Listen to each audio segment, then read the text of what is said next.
¿Listo? Bueno,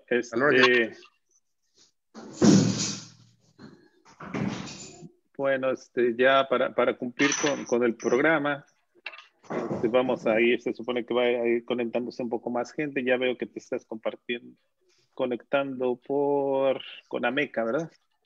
Sí. Para compartirla. Bien, pues bienvenidos.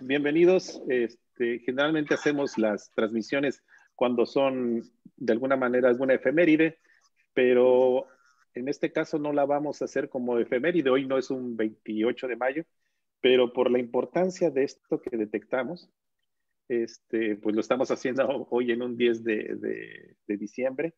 Vamos a hablar de esta fecha que es poco conocida, que esta es la batalla de Zempoala, en donde Hernán Cortés, una vez que ya ha dejado a Pedro de Alvarado en Tenochtitlan, va hacia Veracruz, porque ya le han avisado que han llegado otros castellanos, otros cristianos, y pues nada más y nada menos que era Pánfilo de Narváez, que venía pues con la instrucción de Diego Velázquez, quien ya era gobernador de Cuba, ya para pues de alguna manera para capturar a Cortés tenía la orden de aprenderlo, porque las instrucciones dadas por el mismo Diego Velázquez algunos meses antes, en 1518, no incluía el que tuviera que llegar y poblar, y estaban de alguna manera siendo rotas estas instrucciones, y pues Diego Velázquez había mandado entonces a Pánfilo de Narváez con mucha gente, se gastó una fortuna para poder ir a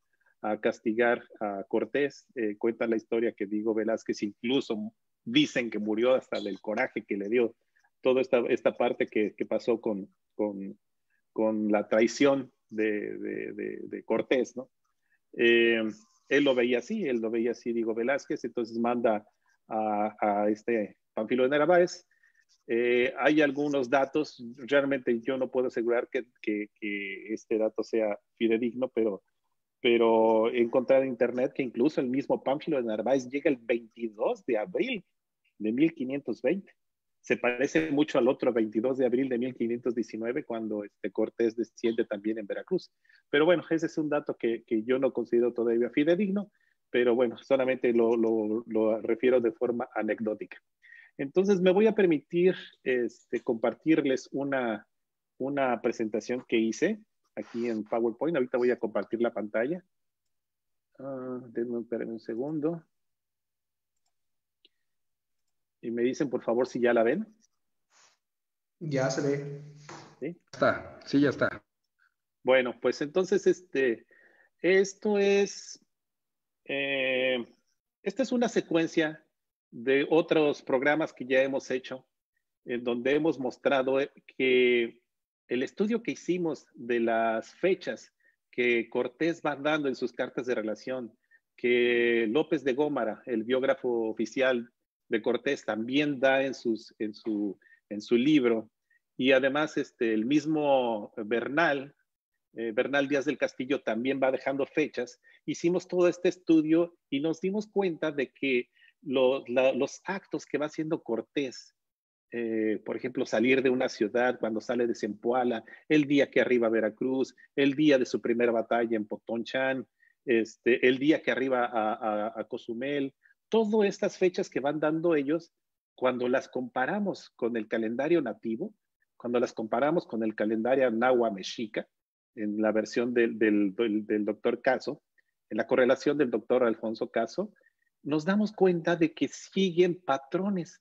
Es decir, como si no se fueran basando en el calendario cristiano para hacer sus cosas, sino como si se fueran basando en el calendario náhuatl mexica para empezar, para hacer los actos más importantes de esto que le llamamos la conquista de Tenochtitlan, ¿no? O la conquista de México, porque hubo algunas otras campañas después de la caída de Tenochtitlan, cuando ya Cristóbal de Olid, cuando Gonzalo de Sandoval, cuando el mismo Pedro de Alvarado se va hacia la parte maya, hacia la parte quiché, hacia los cachiqueles. Entonces, pues a raíz de eso ya tenemos tiempo trabajando esto, es que escribí un libro, el libro que por cierto, ahorita lo voy y se los enseño, ya lo tenemos aquí, Tresenas, los ladrillos del tiempo, porque nos dimos cuenta de que estas cronodistancias siempre, ya sabemos que el calendario nativo está basado en tresenas, en el número 13, ¿no? Que es el Tonalpohualli, que se multiplica por 20 arquetipos y tenemos entonces lo que son los 260 días del Tonalpohualli. Y resulta que ahora que ya está impreso el libro, afortunadamente, pues ahora yo mismo lo leo como si fuera un lector más y empiezo a darme cuenta de que, wow, o sea, tengo todos esos datos, pero a lo mejor estaban distribuidos en todo el libro. Y cuando empiezo a notar que esta fecha, la batalla de Zempoala, tiene una correlación o está relacionada a muchos otros eventos a través del calendario nativo, es de que entonces ya se los presenté a Israel, se lo presenté a Gastón y decidimos hacer este programa. Entonces vamos a ir armando poco a poco entre todos este esquema en donde nos vamos a dar cuenta de que muchos actos de la conquista, de la historia, del discurso histórico, están relacionados por la cronometría, por los números cronométricos, es decir, por el 13, el 260, que es el Tonalpohualli, el 365, que es el año vago. Tenemos al ciclo sinódico de Venus, que era tan importante para la cosmovisión de los antiguos, que era el de 584 días, y sus mitades. ¿Por qué? Porque nos hemos dado cuenta de que también eran muy importantes como que es un cambio de polaridad temporal, en donde la mitad de un segmento de tiempo tiene cierta, y digamos, inclinación mántica y la otra mitad tiene su parte complementaria. Entonces, pues déjenme, voy a compartirles esta presentación, la que he titulado La batalla de Zempoala. Esto pongo 27-28 de mayo porque vamos a ver ahorita las cintas fuente en donde dicen que esto fue en el día de Pascua, el día de Pascua del Espíritu Santo, que es el día de Pentecostés, siempre son los domingos. Pero entonces, como esto pasó en la noche, y dice Cortés que fue a medianoche, entonces fue entre la noche del 27 a la noche del 28 de mayo de 1520 cuando sucedió esta batalla. Unos meses antes, más bien unos días antes había salido de Tenochtitlan y había dejado a Pedro de Alvarado. Pedro de Alvarado después sabemos que hace la matanza de Toxcat, de la fiesta de Toxcat, y ahí es donde empieza, digamos, un poco la guerra, ¿no? Bueno, entonces, me permito, agradezco el favor de su atención, veo que ya hay personas que se están conectando, más personas, y pues bienvenidas. La primera lámina quiero mostrarles aquí, que es una nota de Noticonquista, que ahorita está muy de moda, es algo que está, un esfuerzo que está haciendo la UNAM por ir presentando las efemérides de los sucesos de la conquista, ahora que se están cumpliendo los 500 años. Y vemos aquí que ellos ponen aquí el 27 de mayo de 1520, cuando esta batalla se da. Y la mayoría de la gente pone el 27 de mayo, porque es lo que dice el libro, fue en Pascua, ¿no? Pero cuando ya se lee más detenidamente, es en la medianoche del domingo de Pascua, justamente cuando está para pasar al 28 de mayo. Vamos a ver ahorita lo que son las fuentes en donde nos vamos a poder dar cuenta de esto, ¿no? Es importante aquí notar de que pues es prácticamente 3-1, o sea, las fuerzas de Narváez realmente eran más grandes que la que te llevaba el mismo Cortés.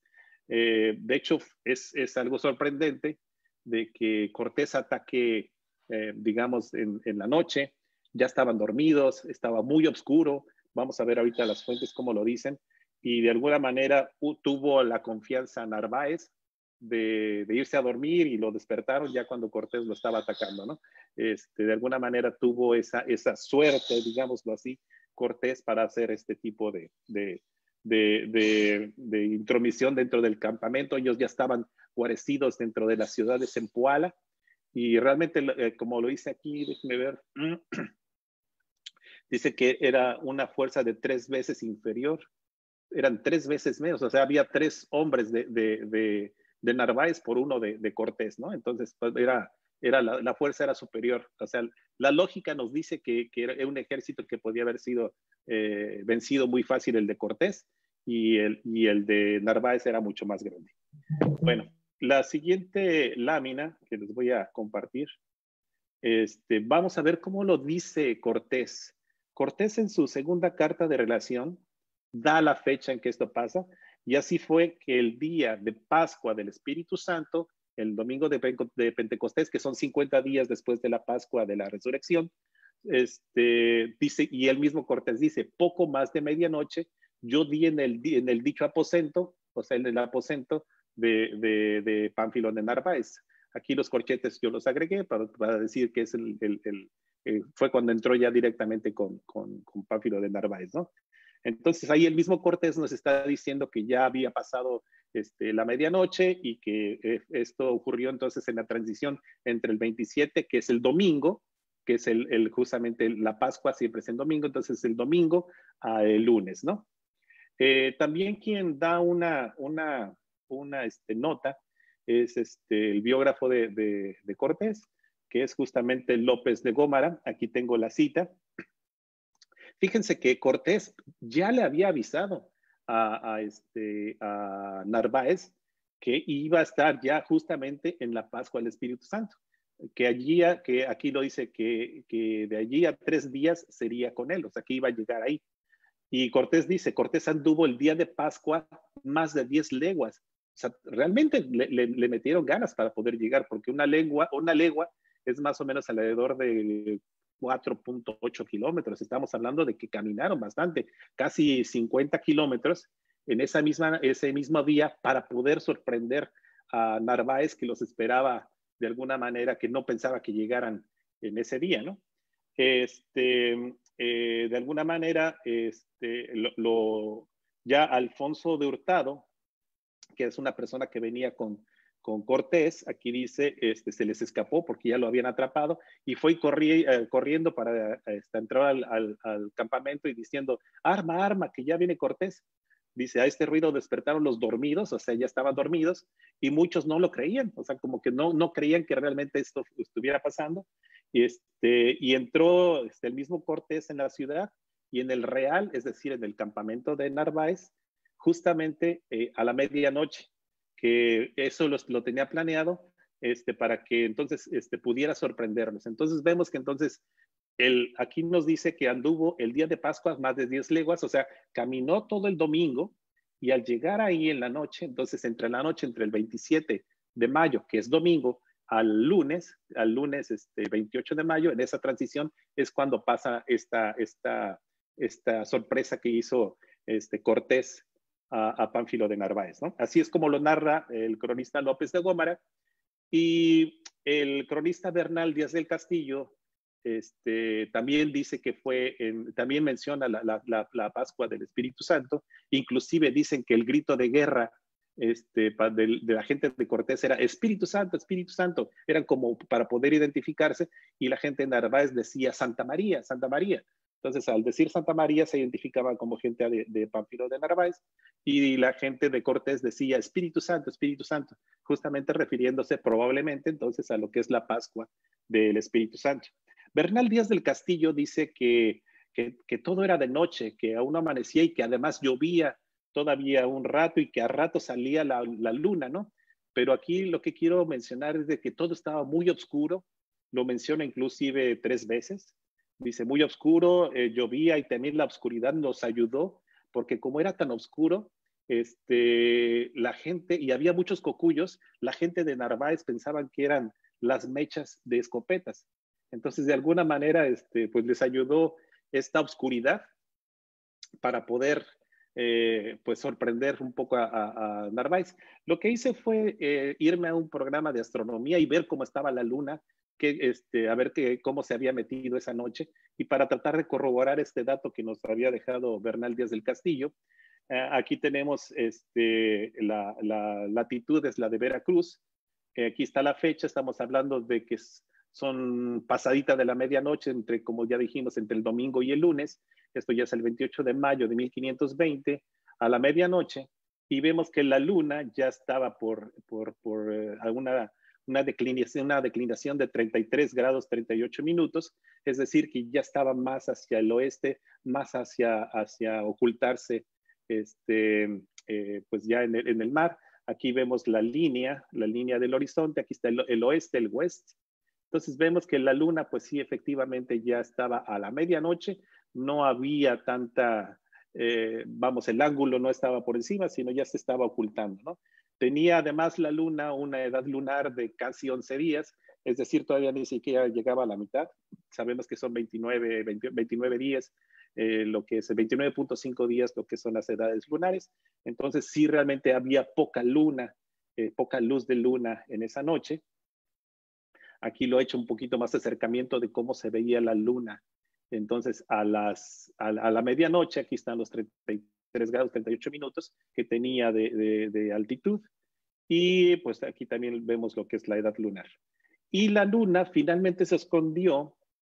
Esta es la línea de horizonte. Aquí lo vemos. A las 2:30 de la mañana, es decir, a partir de las 2:30 de la mañana ya estaba en total oscuridad. Además, como llovía, entonces podemos comprobar a través de un programa de astronomía actual cómo es de que lo que dijo Bernal, decir que ya la oscuridad ayudó mucho, que estaba muy oscuro, pues lo podemos comprobar afortunadamente con los programas de astronomía, ¿no? Bueno, está ahí, no sé si quieras comentar algo, Israel, Gastón. Nada, está muy claro. Entonces, se comprueba, se corrobora que estaba oscuro, que estaba en las condiciones que relatan las fuentes. Nada que agregar, adelante, César. Sí, muy Ok, claro. bueno, sí, muy claro. Bueno, entonces, pues ahora vamos a ver, ahora sí ya lo que es una cuestión, ya lo que es la cronometría y la cuestión de los calendarios. Esto entonces ocurrió entre el 27 y el 28 de mayo, pero Cortés dice que ya ha pasado a la medianoche, entonces digamos lo que ya podemos considerarlo el 28 de mayo, que es el lunes. De acuerdo a la correlación del doctor Alfonso Caso en su versión de Nicholson, que no considera ningún tipo de bisiesto en el calendario nativo, ni tampoco considera ningún tipo de estiramiento o que los Nemontemi se cuenten aparte, es que estamos utilizando esta correlación. La correlación del doctor Alfonso Caso para el 28 de mayo, aquí viene entonces ya lo que vamos a empezar a hablar sobre la cronología y la cronometría nativa, correspondió en el calendario nativo, Nahua Mexica, a un tonali, es decir, a un día 1 cali, 1 casa, el quinto día de la veintena de Tzalcoalistli, del año 2 pedernal. ¿Y qué tiene de especial? Justamente aquí fue donde la primer pista, ¿no? de que algo estaba pareciéndose como que se acomodaba al calendario nativo más que al calendario cristiano. ¿Qué quiere decir esto? El día ordinal 105, el día quinto de la veintena de Tzalcoalistli es el día ordinal número 105, es decir, es el día número 105 del año. Quienes ya estamos acostumbrados un poco a manejar lo que da la cronometría, inmediatamente nos brinca y nos da una señal, porque 105 es la diferencia que se necesita entre el Tonalpohualli y el año vago de 365 días, porque el Tonalpohualli necesita 105 días más para completar este año vago. El Tonalpohualli mide 260, más si estos 105 nos está dando entonces los 365 días del año. Y esta es una distribución muy conocida por toda la gente, los astrónomos y los arqueastrónomos, los arqueólogos, porque está distribuida en algo que se llama las alineaciones arqueastronómicas, en donde, por ejemplo, Teotihuacán divide al año justamente en dos segmentos, uno de 105 y otro de 260 días, justamente con las alineaciones solares, con el eje de simetría de la pirámide del Sol en los amaneceres y en los atardeceres, el 12 de febrero, el 29 de octubre, el 13 de agosto y el 29 de abril. Estas fechas dividen el año justamente en segmentos de 260 y de 105 días, ¿no? Entonces,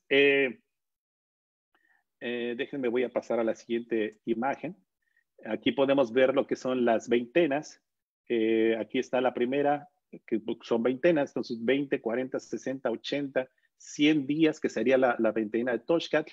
Y como esto cayó en el quinto día de Etzalcoalistli, que es esta veintena, entonces estamos hablando de los 105 días. Y aquí estamos entonces con la correlación. Esto estoy utilizando un programa en línea que correlaciona el calendario cristiano con el calendario Nahua-Mexica, de acuerdo a la correlación del doctor Alfonso Caso. Entonces vemos que el 28 de mayo de 1520 realmente entonces fue el año 2 pedernal y empezaba la trecena de 1 Cali, y vemos que justamente entonces es el quinto día de la veintena de Etzalcoalistli, que significa entonces que es el día número 105 del año. En la siguiente lámina vamos a comprenderlo mejor. Aquí vemos, aquí está la división del año entonces en algo muy nativo, muy de la cronología nativa mexica, nahua o inclusive de la cronometría zapoteca o de la cronometría maya, en donde es básico dividir estos 365 días en dos segmentos, uno de 260 y otro de 105. ¿Qué quiere decir esto? Entonces que la batalla de Zempoala se dio exactamente el día en que este segmento de 365 días se divide en dos segmentos, el del de 105 y el de 260.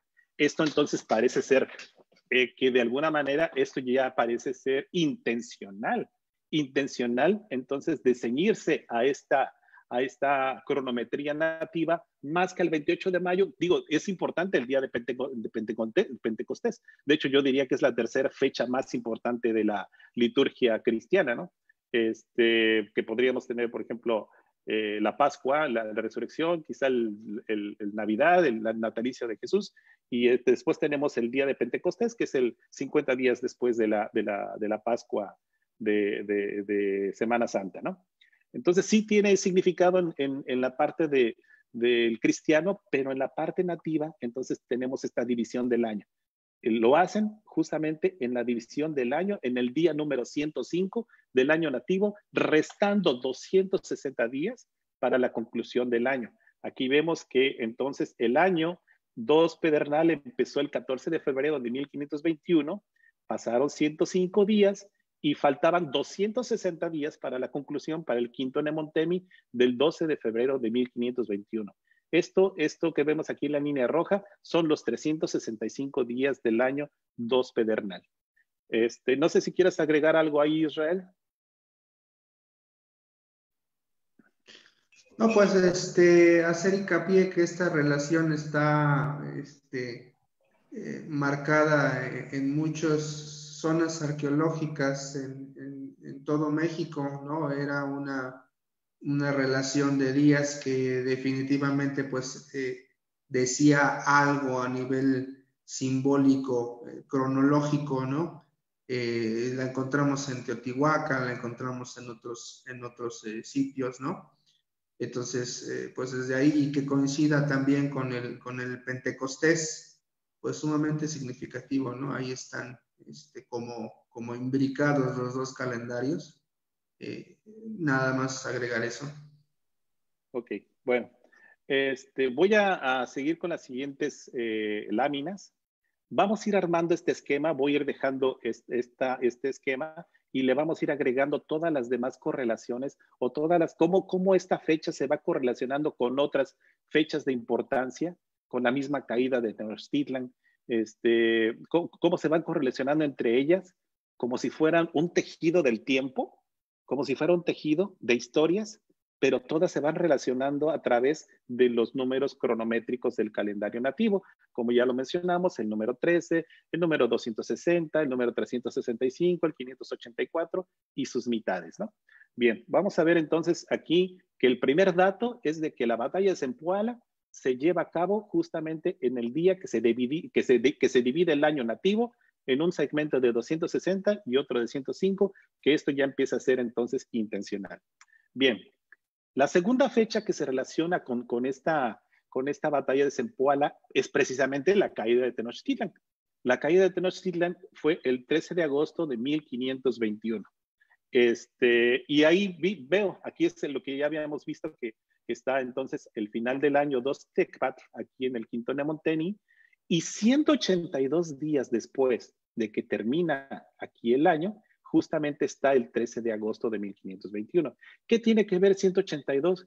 Pues que es la mitad del año 3 casa, porque acuérdense que el año mide 365 días, y tenemos entonces, si no es precisamente divisible sin residuo, entonces tenemos un segmento de 182 días, un día central, que sería el día 183, y otros 182 días después para hacer entonces la suma de estos 365 días. ¿Qué quiere decir esto? Que Tenochtitlan fue entregada a la mitad, cuando ya había concluido la primer mitad del año 3 casa, en el día ordinal 182. Así como la batalla de Zempoala había sido en el día 105 del año, Tenochtitlan fue entregado en el día 182 del año 3 casa, es decir, cuando había concluido la primera mitad. Y no solo eso, sabemos que las fuentes nos dicen que el día nativo en que se había concluido, o sea, entregó la ciudad, o Cuauhtémoc bajó el escudo y se rindió, fue en un día o en un tonali que se llamaba Uno Coatl, uno serpiente. ¿Y esto qué tiene de extraordinario? Pues, ¿qué creen? Que el día Uno Coatl es el día número 105 en el Tonalpohualli. O sea, se vuelve a repetir esta parte del 105 con el 105 acá, y de que además las divisiones, como se les había dicho, las divisiones simétricas, esta simetría temporal que está basada justamente en los números 13, 182 es divisible entre 13, si uno multiplica 7 por 13, perdón, sí, ¿verdad? 7 por 13, 8, bueno, esto es divisible entre 13, no me acuerdo cuál es el número, déjenme, voy a sacarlo de aquí. Porque 91, no, denme un segundito. 182. Es 14, sí, porque 91 y 91. Si uno multiplica 13 por 14, nos da el número 182. Aquí lo tenemos entonces, que esto, como les hablaba, que era lo de 182 más 1, que es el día central del año, más 182. Quiero recalcar algo aquí. El año 2 pedernal tiene una virtud, y una virtud muy destacable. ¿Y cuál es esta?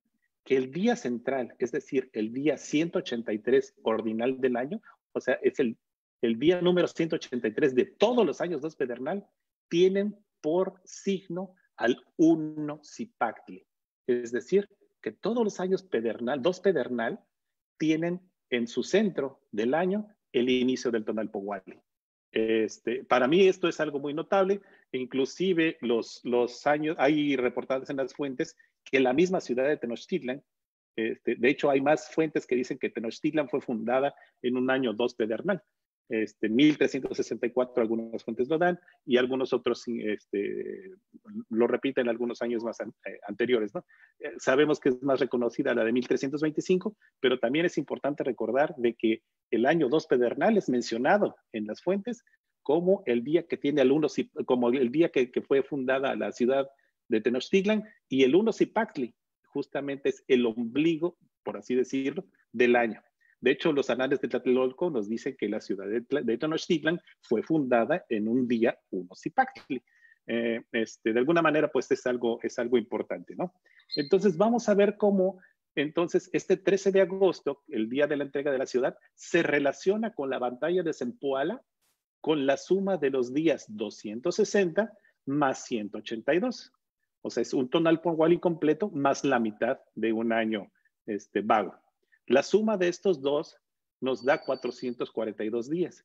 Es decir, hay 442 días entre la batalla de Zempoala y el 13 de agosto de 1521. Y este número se puede dividir entre 260 más 182. Bueno, ¿algo que quieran agregar, Israel, de esta lámina antes de que pasemos a la otra? Gastón. Pues ya está muy interesante, se empieza a poner atractivo y emocionante el rompecabezas, que pareciera que las piezas caen exactamente en el lugar donde deben.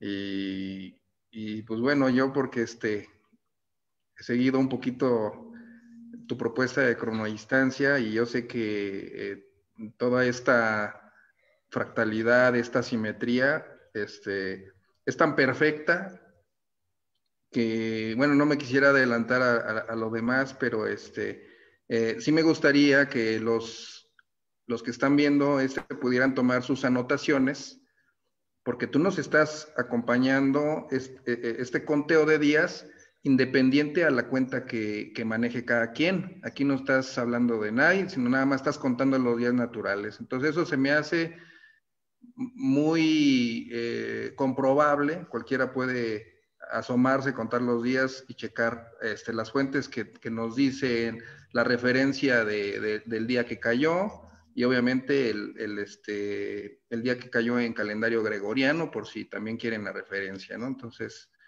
continuamos muy claros. Solamente invitarlos a que haya participación. También está el chat. Ya por ahí nos hicieron un comentario que no se pueden comprobar, se pueden sustentar. Pues sí, es cierto, comprobarlo fehacientemente está un poquito difícil a cómo estaban las condiciones climáticas por aquel entonces, ¿no? Pero vaya, se presentan las evidencias que hay, ¿no? Invitarlos a que hagan uso del chat por si hubiera dudas, poderlas aquí las manejando. Adelante, César. Ok, bueno, voy a seguir a la próxima lámina. Vamos a seguir el mismo método. Primero hablamos sobre la batalla de Zempoala, cómo se dividía, después le agregamos esto. Entonces voy a dejar esta misma imagen y le voy a ir agregando más fechas, más eventos históricos, y vamos a ver cómo se arma entonces este entramado de relaciones entre los hechos históricos y la cronometría nativa, ¿no?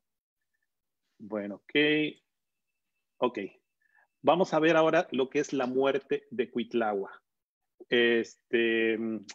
José Luis Ramírez, José Luis Martínez, uno de los biógrafos más importantes de Cortés, nos dejó una magna obra ahí con su libro de Cortés, y además con todo lo que son los documentos cortesianos, y él nos dice que Cuitlahua es elevado como Tlactoani el 7 de septiembre del año 1520. Algunas fuentes difieren, pero se da por aceptado generalmente entre la gente que conoce las fuentes, de que dice que la duración de Cuitlahua fueron 80 días en que fue de alguna manera Tlactoani de Tenochtitlan. A él le toca un poco lo que es la defensa de la ciudad, y permanece en el poder durante 80 días y muere justamente de viruela. Eso es lo que las fuentes nos dejaron escrito.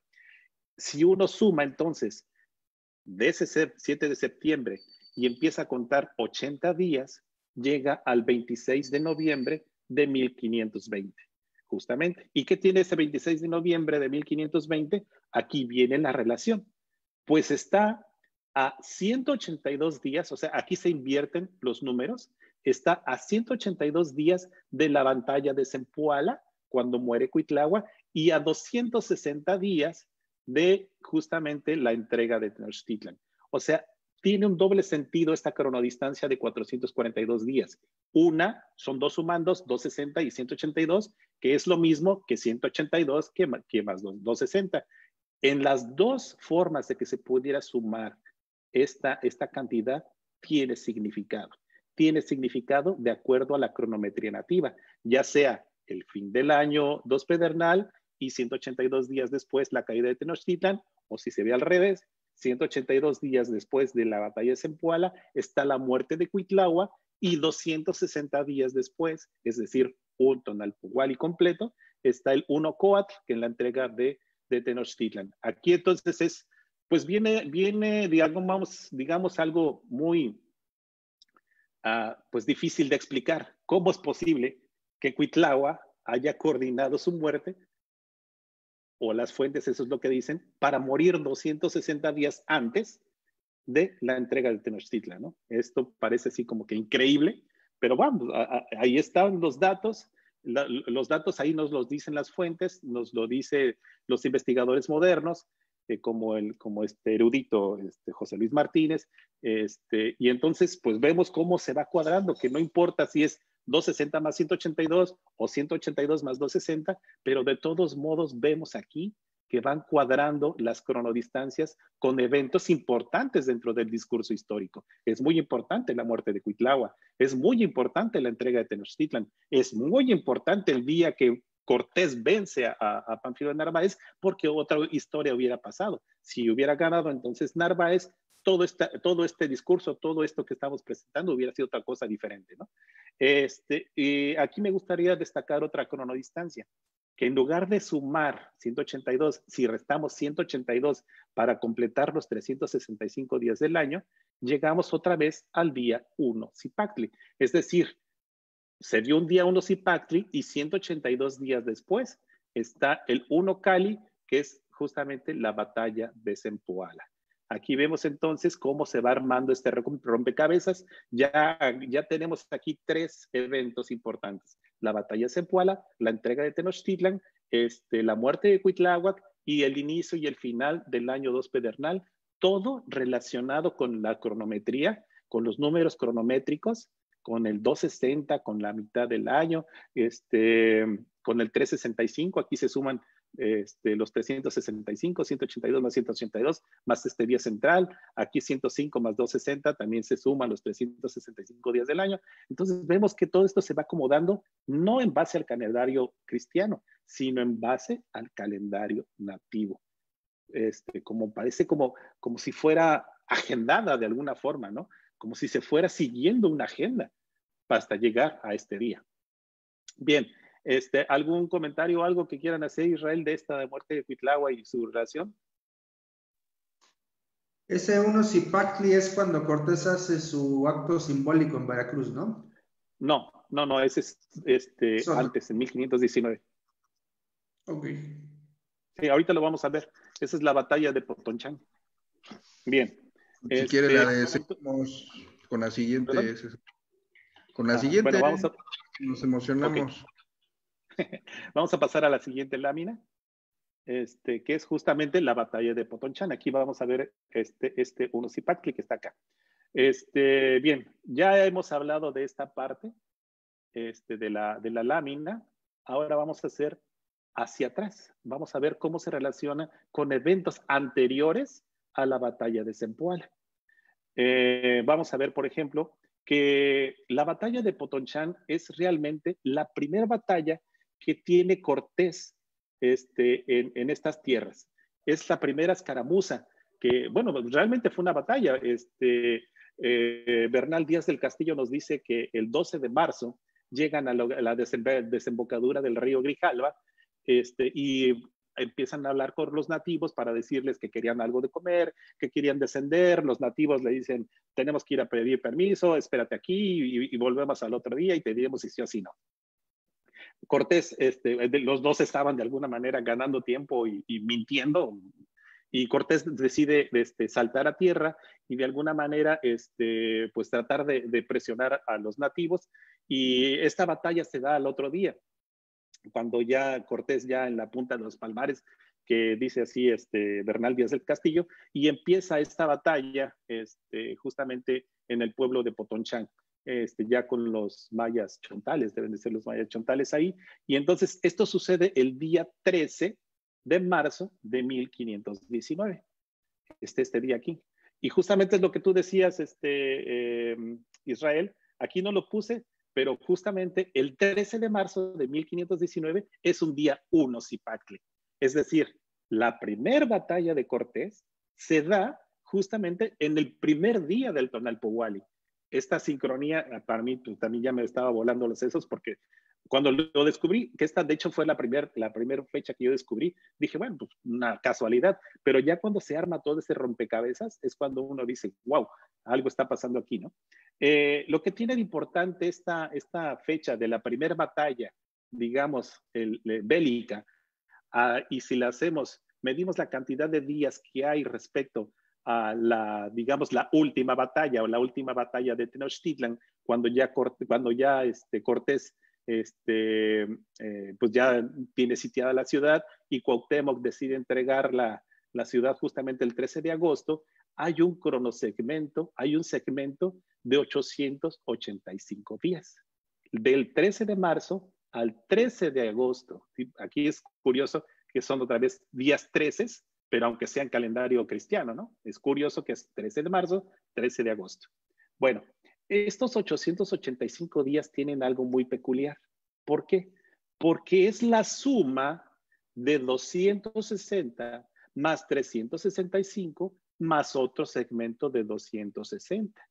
Entonces aquí vemos a los dos números de los calendarios nativos más importante, que es el Shiwit de 365 y el Tonalpowali de 260, justamente conformando este cronosegmento de 885 días. Entonces vemos cómo todo el discurso de la guerra, desde su primera batalla hasta la toma de Tenochtitlan, está enmarcada en estos 885 días, que es la suma de 260 más 365 más 260. Pero además, como ya vimos, se puede dividir en otra forma, que es 442 más el día central más 442. ¿Y qué creen? Este día central es justamente el día de la batalla de Zempoala. ¿Qué quiere decir?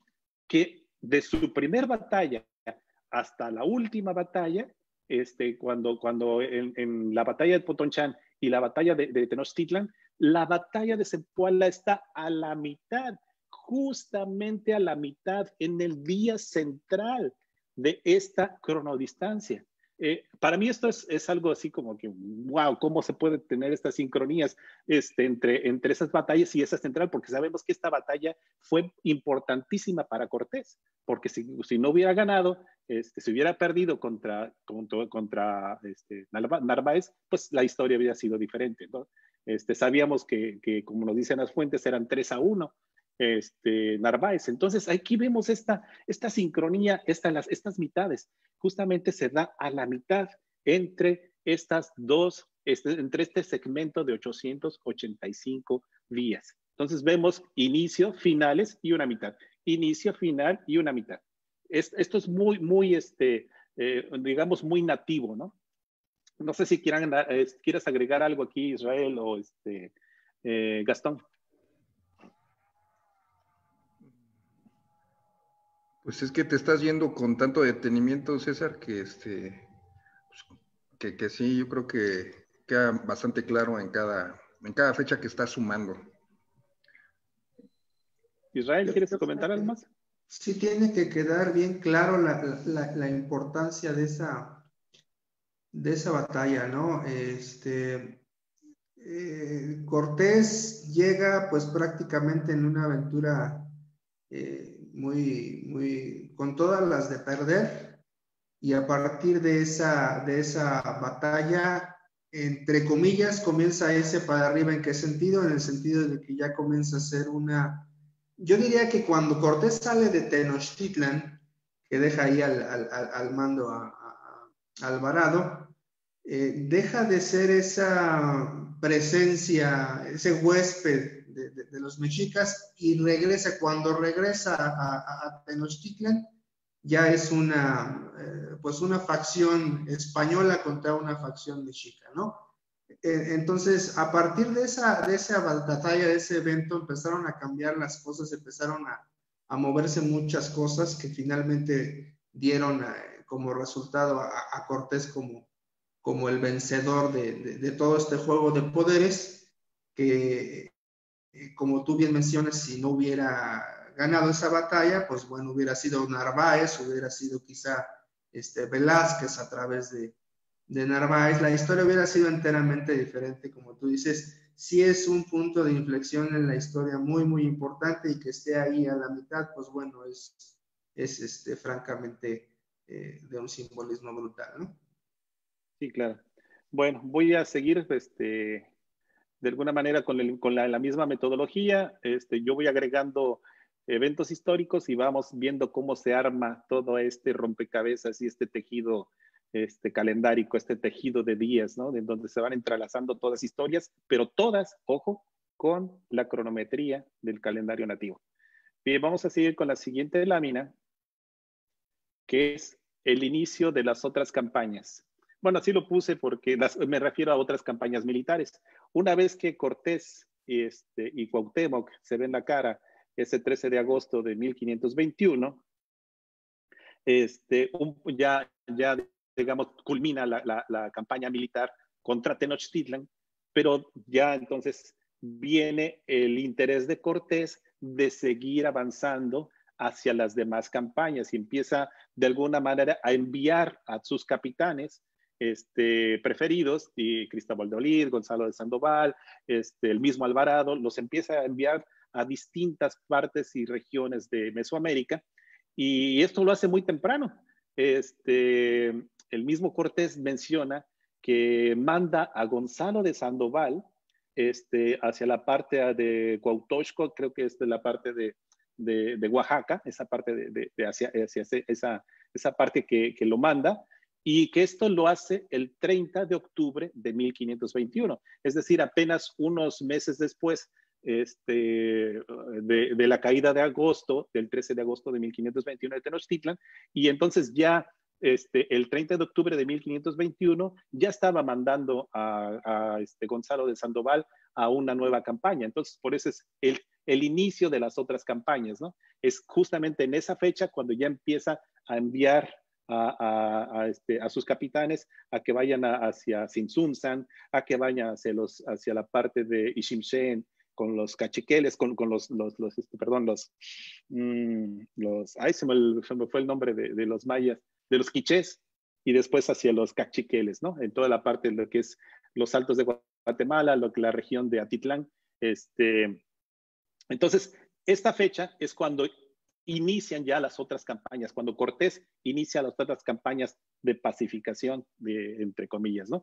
30 de octubre de 1521. ¿Cómo se relaciona ahora con la batalla de Zempoala? Pues, ¿qué creen?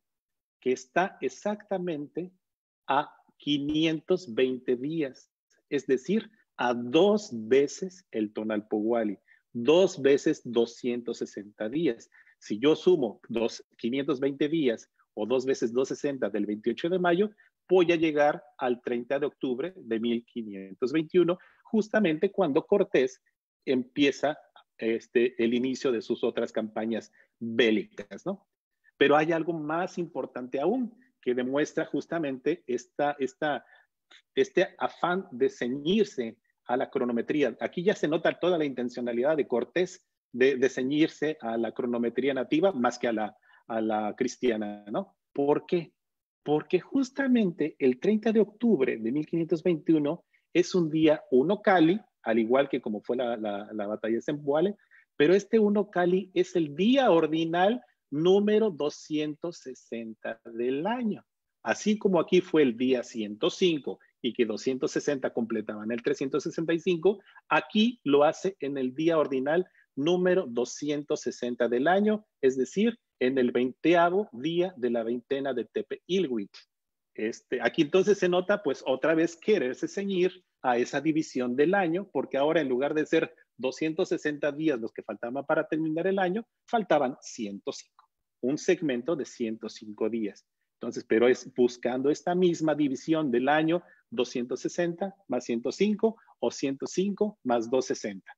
Entonces, el inicio de las campañas de Cortés, después de que ya fue la consumación de la entrega de Tenochtitlan, lo hace basado justamente en la cronometría y en el calendario nativo. Aquí podemos ver más claramente que son 78 días después de la entrega de Tenochtitlan, es decir, 6 trecenas. El número 78 sabemos que es muy importante en las cuestiones de las alineaciones arqueoastronómicas por todo Anáhuac, ¿no? El mismo Templo Mayor, una de sus alineaciones de las fases de las construcciones está orientada justamente en la división del año en 78 días y otra que sabemos que está dividida en 73 días. ¿Algo que quieran agregar aquí, Israel, Gastón, en esto del inicio de las otras campañas? Nada, yo eso, la verdad es que eso no lo había yo visto. Es lo que te digo, ya que escribí el libro, ya que empiezo a armarlo, dije, wow, ¿cómo se correlacionaba? Entonces dije, no, esto tengo que mostrarlo en una lámina. Desafortunadamente no incluí esta lámina en el libro porque me di cuenta después de esto, pero seguramente en las ediciones posteriores, claro que voy a incluir. Y estamos justamente aquí yéndonos de la mano una historia, más otra historia, un evento histórico importante y cómo se van relacionando entre ellos a través de este entramaje, de este tejido temporal, ¿no? Que se va haciendo a través del calendario nativo. Y eso pues es impresionante. Bueno, vamos a seguir a lo siguiente. César, perdón, ese 30 de octubre de 1521, ¿dónde lo dice? En las cartas de relación. Ok. Las Bien. cartas de relación, no me acuerdo en cuál, pero en el libro lo dice. O sea, si me dan chance, hasta voy a ir buscando el libro, ¿no? Bien, gracias. Sí, el mismo Cortés dice que el 30 de octubre de 1521 lo lanza a González Sandoval hacia Cuauhtémoc, y es el día número 260 del año, que es el número 20, el número 20avo de la veintena de Tepehuítli, ¿no? Bien, Bueno, gracias. vamos a seguir entonces con la siguiente lámina, que es, ahora vámonos hacia atrás. Vamos hacia el día en que Diego Velázquez, le extiende el permiso a Cortés. Esto es antes de la batalla de Zempoala, claro. Pues este inicio, digamos, cuando Diego Velázquez firma las capitulaciones, firma, digamos, las instrucciones en donde le está diciendo a Cortés lo que tiene que hacer ante un escribano, hacen todo el protocolo, y esta fecha de esa firma en donde se le da permiso a Cortés, de alguna manera legitimando su tercera expedición, la tercera expedición hacia territorio continental. Antes teníamos la de Hernández de Córdoba, después tuvimos la de Grijalva, y la tercera expedición ya en 1519 era la de Cortés. Diego Velázquez de Cuéllar firma el permiso a Cortés el día 23 de octubre de 1518. ¿Y cómo se relaciona con Zempoala? De la forma más increíble. ¿Por qué? Porque está de este 23 de octubre de 1518 que se le da permiso al día que, digamos, se le quería revocar el permiso cuando Pánfilo de Narváez va a capturarlo. Entre estas dos fechas hay exactamente 584 días. ¿Qué significan estos 584 días? Es el periodo sinódico del planeta Venus, tan importante para la cosmovisión nativa, ¿no? Entonces aquí ya vemos cómo se relaciona no solamente el 260, no solamente el 365, sino agregamos el tercer calendario más importante, que era el del planeta Venus. Ustedes saben toda la importancia que tiene Venus, con su vinculación con Quetzalcóatl, con Xolotl, con el lucero vespertino, el lucero matutino, y sabemos que su periodo sinódico, los astrónomos nativos mesoamericanos lo centraron en 584 días. Sabemos que no es, digamos, su periodo real, pero el periodo aparente visto desde la Tierra, pues justamente son estos 584 días, y lo vemos pues en el Códice de Dresden, lo vemos por donde quiera este número de 584, ¿no? Entonces, a mí en lo personal se me hace increíble cómo del día que se le da el permiso a la fecha de Zempoala, que era para revocarle el permiso, haya este día, un cronosegmento de 584 días, un periodo sinódico de Venus. ¿Algo que quieran agregar de esta lámina?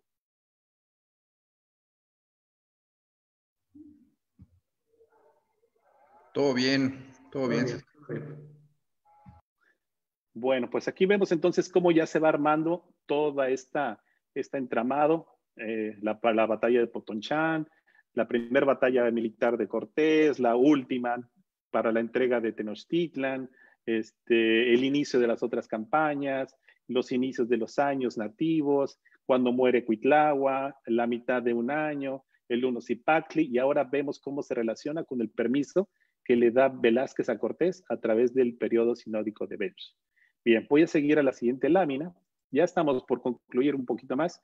Esto quiero recalcar que estamos hablando solamente centrándonos de la batalla de Zempoala, pero realmente el libro habla de decenas de datos como este, vinculados a las alineaciones arqueoastronómicas, además de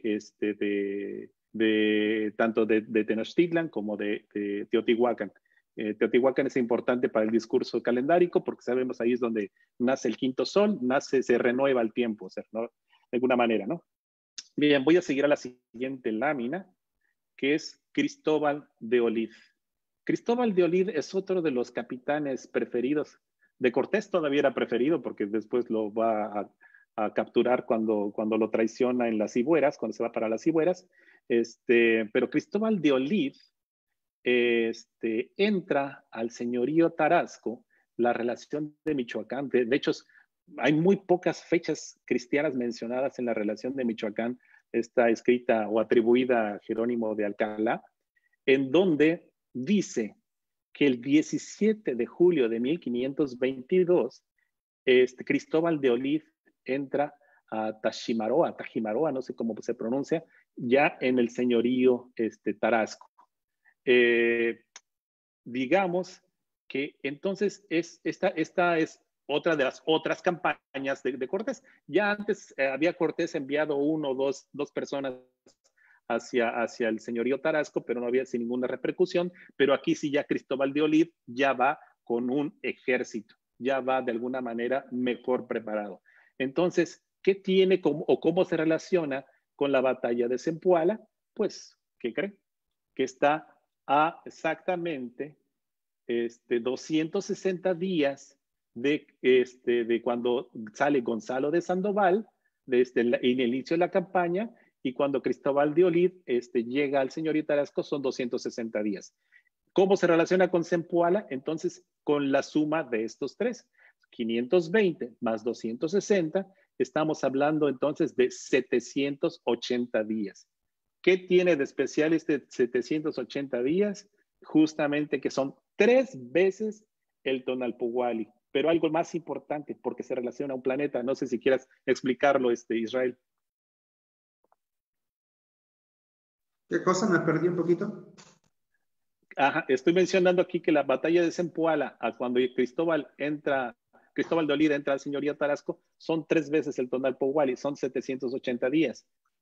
Vemos entonces aquí la relación entre estos dos eventos y como estos 780 días se relacionan con un planeta, que es justamente Sí, la claro, pregunta para ti. es el ciclo sinódico del planeta Marte, ¿no? Que es Exactamente. justamente 780. Exactamente. Entonces vemos, por un lado, la primera fecha relacionado al ciclo sinódico de Venus, se centra en medio a la batalla de Zempoala, o digamos como marcador, y después un ciclo sinódico de Marte, llegamos cuando Cristóbal de Olid, que digamos entra al segundo señorío más importante de Mesoamérica en esa época. Digamos que estaba Tenochtitlan y el segundo más poderoso, militarmente hablando, y probablemente políticamente y en la forma de estructura política, eran los tarascos, ¿no? Entonces vemos cómo se relacionan estos dos eventos, que también en otro video ya mencionamos cómo se relaciona con la entrada de Cortés a Tenochtitlan y con la entrada de Cristóbal de Olid a Tzintzuntzan, que era la capital del señorío Tarasco, ¿no? Entonces vemos justamente aquí entonces cómo hay un ciclo sinódico de Venus y hay un ciclo sinódico de Marte. Justamente son las dos fechas que acotan esta lámina. La más antigua, que es el 23 de octubre de 1518, cuando Velázquez le da permiso a Cortés, y la última de esta lámina es cuando Cristóbal de Olid entra al señoría Tarasco. Estamos hablando ya de 1522, de 1518 a 1522. Estas dos fechas se pueden entonces enmarcar en un ciclo sinódico de Venus de 584, más un ciclo sinódico de Marte de 780 días. Entonces ya vemos aquí la historia, la cronometría y la astronomía vinculadas de alguna manera en este tejido, ¿no? Bien, voy a seguir entonces. Algo muy importante. La suma de esto, de Cristóbal de Olid entra en señoría y todo, son exactamente 885 días, al igual que como lo tenemos acá, la entrega de Tenochtitlan. Entonces volvemos a ver Otra vez 260 más 365 más 260. Esta suma de acá nos da exactamente 885 días, de aquí a acá, si lo sumamos. Entonces volvemos a ver cómo se repiten 260 más 365 más 260, pero ahora en otra historia, ¿no? Completamente en una línea histórica diferente. Ya relacionado con Cristóbal de Olid, ya relacionado con los inicios de los años. Entonces es importante que también lo podamos mencionar en esta historia. Bien, voy a seguir a la que sigue, a la lámina siguiente, que es Fernando de Magallanes. Ya sé, me van a preguntar, Fernando de Magallanes, ¿qué tiene que ver en esta historia? Si no, ni siquiera vino a México, ¿no? Pues no vino a México. Pero sabemos que justamente Fernando de Magallanes inicia, para quien no sepa quién es, Fernando de Magallanes es la primera vuelta al mundo, digámoslo, por barco, la primera vuelta al mundo que se le da completa. Sale Magallanes siempre buscando la isla de las especias, que era las Filipinas. Sale Magallanes de Sevilla, se viene hacia lo que hoy es América, baja de alguna manera hacia lo que hoy se conoce como el Estrecho de Magallanes en el Cono Sur, sube por Sudamérica, ya hacia rumbo al norte, y entonces es así como llega a las Filipinas. A las Filipinas llega ahí justamente, muere ahí él, y después es Elcano el que ya hace el viaje de regreso a España, pero no por la misma ruta, sino se baja ya por todo lo que son las islas del Pacífico, baja por India hacia África, le da toda la vuelta hacia Cabo Verde, a Cabo Buena Esperanza, sube y digamos llega a España, pero ya dando la vuelta, completando lo que es la primera vuelta al mundo digamos, comprobable o documentada, ¿no?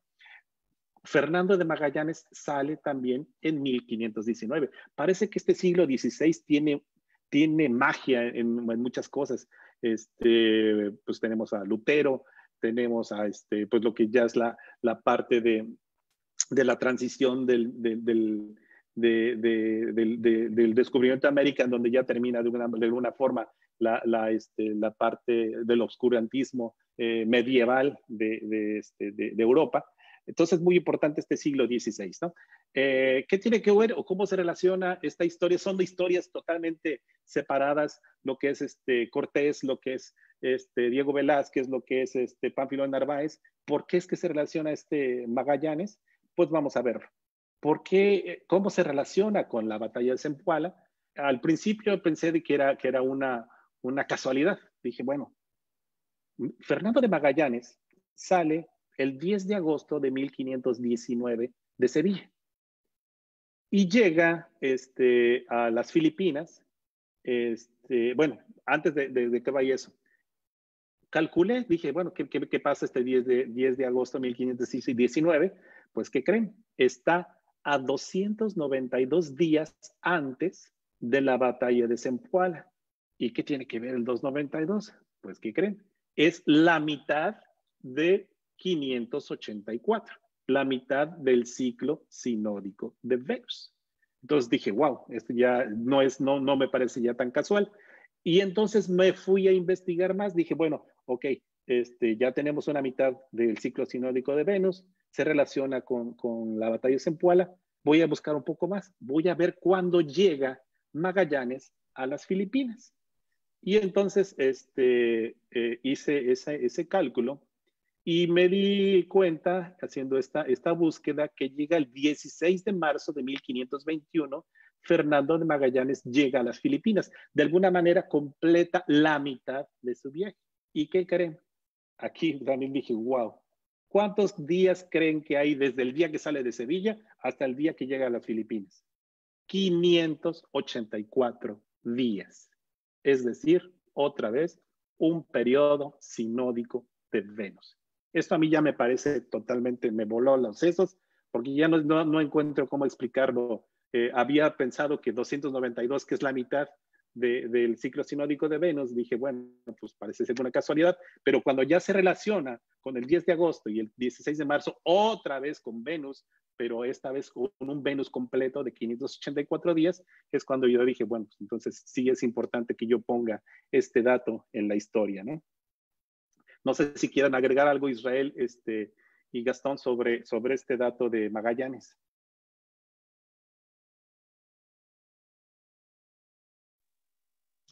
Nada, nada, adelante.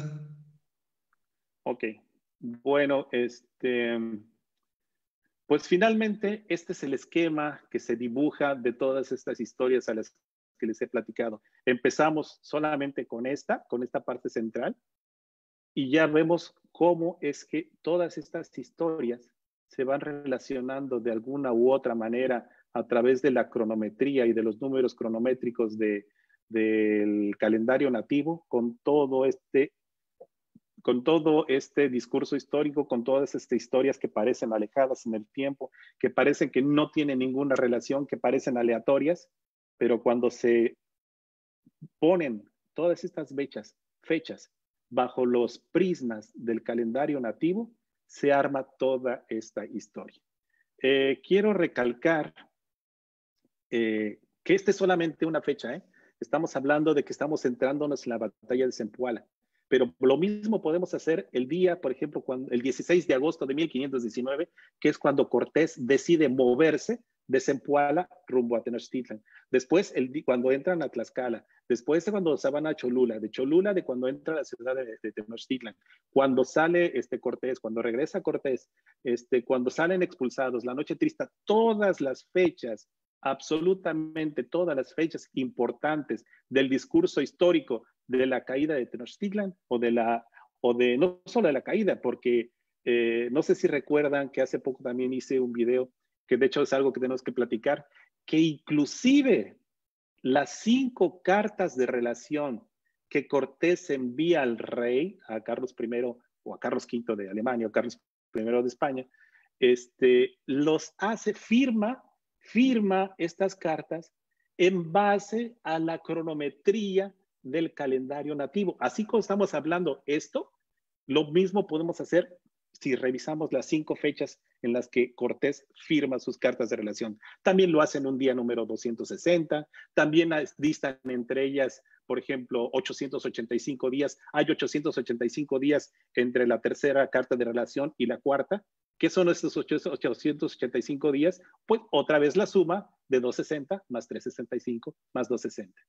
Entonces vemos que hasta de qué manera permeó el calendario nativo en Cortés, que hasta para una firma de una carta utilizaba no el cristiano, sí, lo decía ahí, 30 de octubre de 1522, pero cuando lo ves con los ojos nativos te das cuenta de que era el día número 260 del año. Entonces ves cómo de alguna manera se sigue vinculando Cortés a esta parte de el calendario nativo. Pues bueno, aquí yo no escribí las conclusiones, aquí me gustaría que las platicáramos entre los tres, Gastón, Israel, no escribí nada, me gustaría escucharlos y me gustaría escuchar también si es que hay alguna persona en el público de los que nos están acompañando que tenga alguna duda.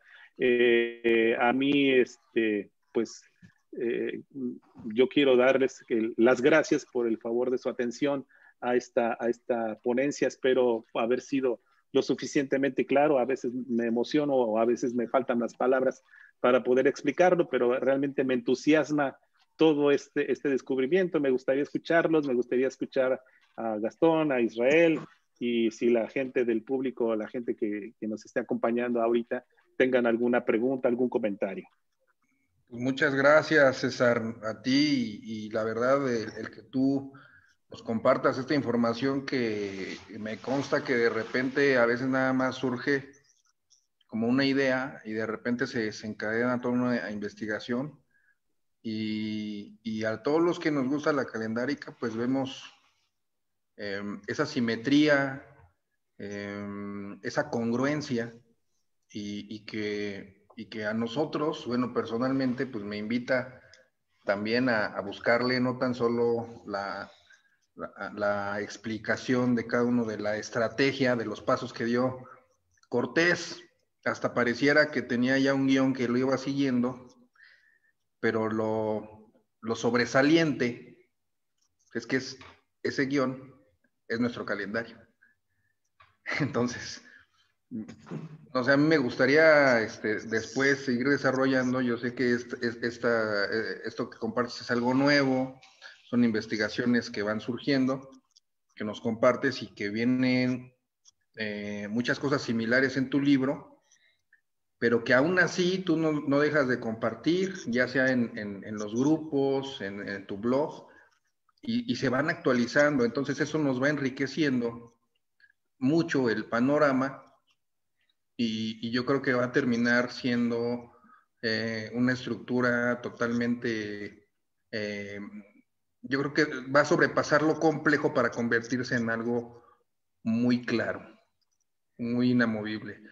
Va a estar tan bien estructurado a la totalidad de todas las fechas, con todas las fuentes, inclusive hasta estos tiempos, de tal forma que nosotros vamos a sustentar cada uno de los eventos históricos, precuauhtémicos, inclusive contemporáneos, a partir de nuestro vigente calendario, que aún está vigente. Exacto. ¿Algo más, Isra? Pues sí, invitar a la gente que nos está siguiendo, que siguió tu ponencia tan extraordinaria, a que nos brinde una opinión. Ahí está el chat, ahí está la videollamada de Zoom, pues para ver qué tanto impacta, ¿no? O de qué manera se ve. Yo, ¿qué te digo? Pues lo que ya te he dicho, ¿no? Esto es sumamente relevante, y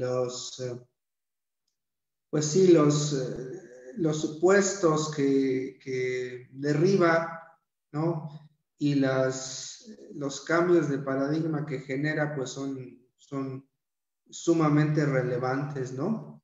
Ya lo habíamos dicho, aquí solamente podemos hablar de que el calendario fue la agenda verdadera de los hechos de la conquista, y hasta qué punto, ¿no? Con todo esto que nos estás mencionando. Hablábamos hace unos días nosotros tres de qué manera podemos explicarnos esto sin caer en pensamientos poco objetivos, ¿no?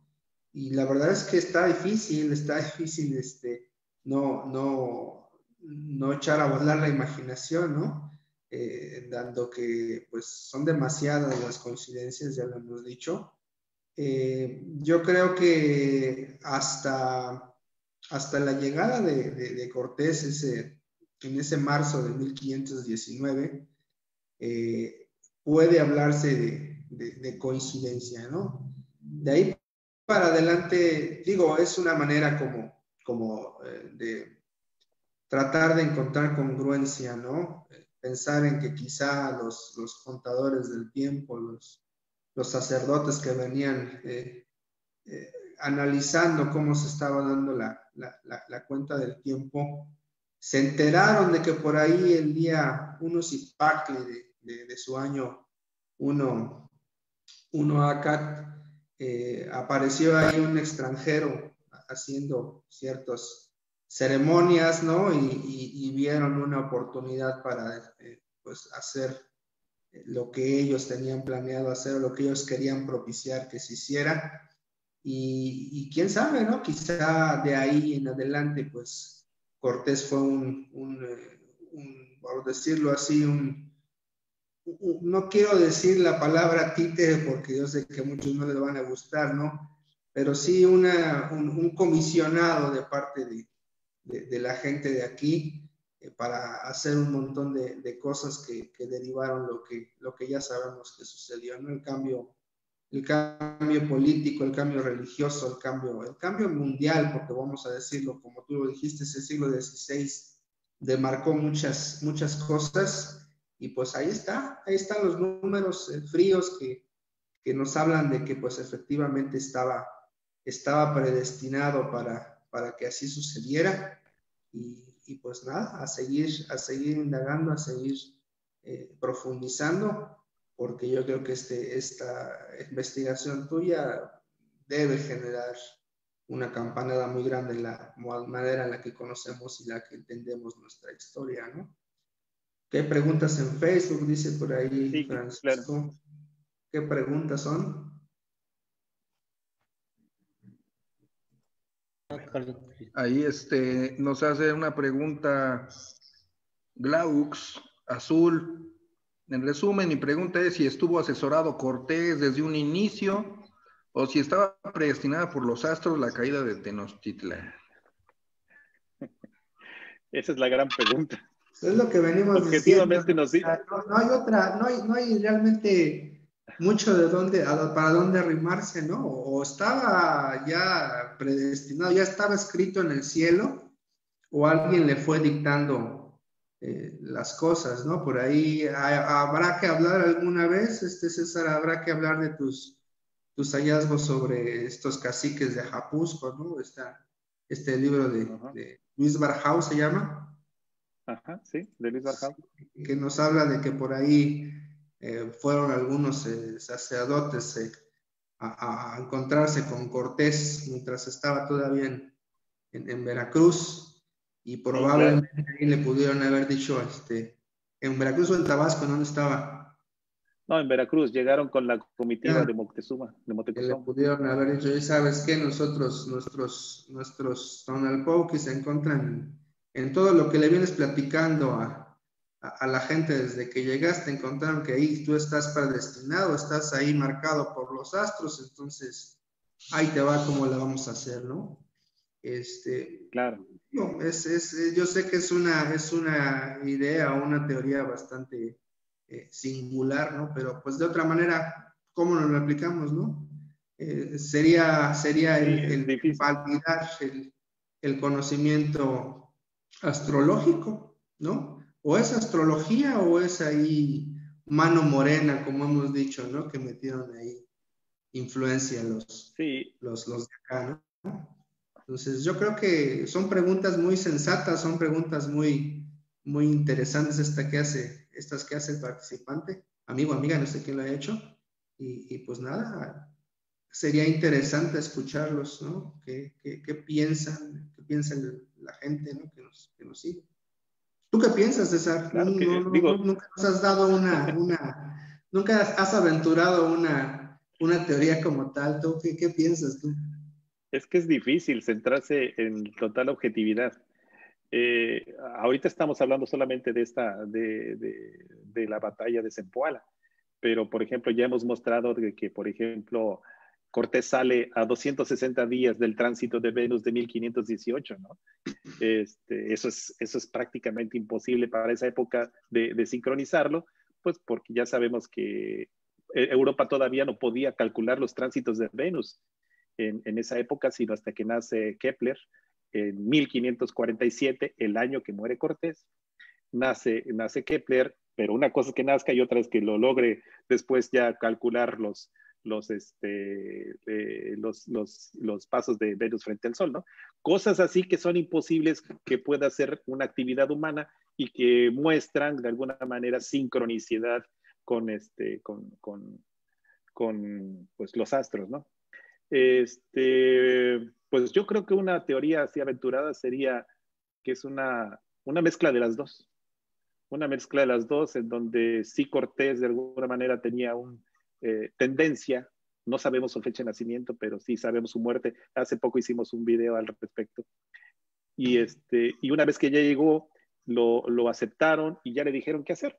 Lo fueron guiando. Yo pienso que le dijeron, mira, cuando a Tonalentzin y Tlamapanantzin le entregan los códices a Cortés en Veracruz y le dicen cómo lo que tenía que hacer, pues yo creo que ahí Cortés entendió que lo único que tenía que hacer era dejarse guiar para que las cosas se dieran. ¿Y cómo podemos decirle eso? Pues en base a estas cronodistancias, que es importante decir, no necesitan una correlación. No importa si sigues la del maestro Mesa, si la de la Tesca o si la del ¿cómo se llama? Del uso de bisiesto, no importa. O no, como nosotros que usamos la del doctor Caso. ¿Por qué no importa? Porque son días, nada más cuenta días y son 584 o son 260 o son 182 o son 78. Entonces, no importa qué correlación sigas, lo importante es dar a conocer que los actos históricos de Cortés estuvieron basados en el calendario nativo. Pues yo esa sería mi conclusión. No sé si ustedes quieran agregar algo más. Por mi lado, pues no me queda más que agradecer el favor de su atención, de la gente que se ha conectado. Sabemos que después, cuando lo transmitimos, vienen más preguntas, pero pues agradezco a toda la gente que se haya tomado la molestia de escuchar a estos locos que hacemos cronometría nativa, ¿no? Por un lado, les agradezco muchísimas gracias. Gracias, César. Gracias, Gastón. Gracias a todos los que nos siguieron. Claro, pues si cierras la ponencia, Gastón. Sí, muchas gracias a todos. Gracias a ti, César, por siempre compartir, y a los que todavía se quedaron al último, pues vamos a tratar de hacer ahí, cada que haya una fecha, pues hacer una transmisión y no dejar pasar precisamente la efeméride, por llamarle así. Y bueno, vamos a seguir un poquito más con esto de Calendárica. Los que nos quieran preguntar o seguir, está el grupo Kawit, está el grupo Calmeca Calendárico, están también los perfiles de cada quien: Israel Iwikaya, César Kiahuizotxilmova, Morlán Valle, Gastón López, un servidor. Y bueno, les agradecemos mucho su estancia. Gracias a todos por su energía, su tiempo, y por coincidir en esta cronodistancia también. Sí, muchas gracias. Muchas gracias a todos. Estamos viendo, amigos. Gracias. Gracias, César. Buenas noches.